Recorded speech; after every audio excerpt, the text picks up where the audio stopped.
नमस्कार मित्रांनो, सद्गुरू गोट फार्ममध्ये आपलं स्वागत आहे.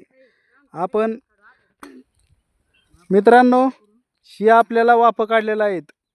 सध्या 10 वापं काढले तर कृष्णा गावात लावायचे आणि त्याचं लागवड पण चालू आहे कृष्ण गावात. ह्या कृष्ण गवताला शेळी आवडीने खाते आणि प्रोटीन युक्त आहे त्यात.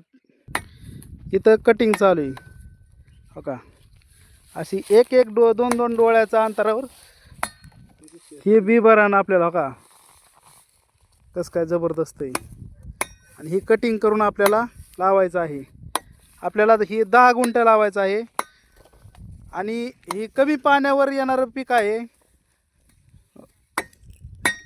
या गवतात प्रोटीनयुक्त गवत आहे आणि ही आपल्याला बियासाठी आपण ही वाढून दिलं तर ही आपण आणलेलं आहे. आणि कसं असतं, ही ज्यावेळेस आपण कापणी करतो त्यावेळेस एक 4 फुटाच्या आसपास आपण कटिंग करायची असते. 2 पासून 4 फुटापर्यंत जरी कापणी केली तरी चालते. ह्या आपण रानात लागवड करणार आहोत. यानंतर आपण मेथी घास, दशरथ घास करणार आहोत. हे बघा, ही लागवड अशी करायची असते.